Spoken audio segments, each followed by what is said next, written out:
હાથરે પાટણ કોંગ્રેસના ચૂંટણી પ્રચાર માટે બુટલેગર પહોંચ્યા છે। એમએલએ દિનેશ ઠાકોરની હાજરીમાં બુટલેગરોનો કોંગ્રેસ માટે પ્રચાર। સભામાં બુટલેગરોએ પોતે દારૂ વેચતા હોવાની વાતને સ્વીકારી।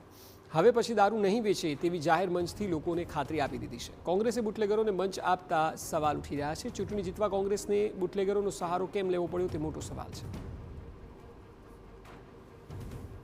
અમે બુટલેગર છીએ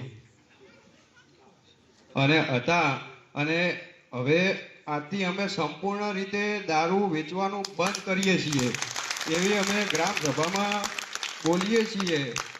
એવું આજથી અમે મેસેજ મેલીએ છીએ, ખાતરી આપીએ છીએ કે આજથી સંપૂર્ણ રીતે અમે દારૂ બંધ કરીએ છીએ।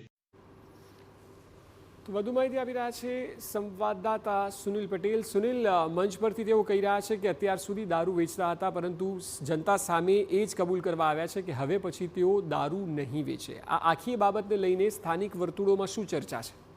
અક્ષય, ચોક્કસ કહી શકાય તો આ સ્થાનિક સ્વરાજની ચૂંટણીના જેમ જેમ અંતિમ દિવસો સામે આવી રહ્યા છે તેમ તેમ કહી શકાય ચૂંટણીના જે પ્રચાર છે જોરશોરથી ચાલી રહ્યા છે। અને તે દરમિયાન હારીજ તાલુકા પંચાયતની અડિયા બેઠક પર ગઈકાલ મોડી રાતના ક્યાંક ના ક્યાંક આ જે વિડીયો સામે આવે છે, જે વાયરલ વિડીયો થયા છે, ક્યાંક સ્ટેજ પરના છે અને કોઈ બુટલેગરો દ્વારા જ આ જે કહી શકાય તો જે નિવેદન સામે આવ્યા છે કે તેઓ અગાઉ આજ દિન સુધી જે દારૂના વ્યવસાય સાથે જોડાયેલા હતા, પરંતુ હવે ક્યાંક ના ક્યાંક જે રીતે આ વિડીયો વાયરલ થયા છે બુટલેગરોના કોંગ્રેસની જાહેર સભામાં ચૂંટણી પ્રચારની, અને તેમાં સ્પષ્ટ કે તેઓ જણાવી રહ્યા છે કે અમે બુટલેગરો છીએ અને આજ દિન સુધી આ વ્યવસાય સાથે જોડાયેલા હતા, એટલે તેઓ રાજનીતિમાં ક્યાંક ના ક્યાંક આવવા માટે ખૂબ જ અટકવાતા હતા। પરંતુ હવે જે રીતે આ નિવેદન આવે છે કોઈ બુટલેગરના અને તેઓ પોતે રાજનીતિમાં જોડાવા કે પછી રાજકારણમાં તેઓ સક્રિય થવા માટે આ પ્રકારના નિવેદન આવ્યા છે, અને તેને જ લઈને આ સમગ્ર હાલ મામલો જે છે એ કોંગ્રેસમાં જે